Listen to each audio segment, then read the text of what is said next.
In this problem, when you look at the hair dryer, the voltage, the operating voltage is given, which is 110 volt, and the power is also given on 1200 watt.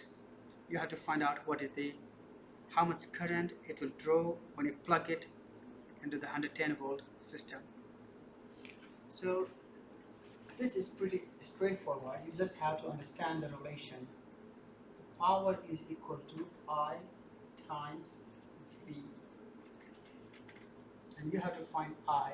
So this is equal to P divided by V. The power is 1200 and the V is 110 volt.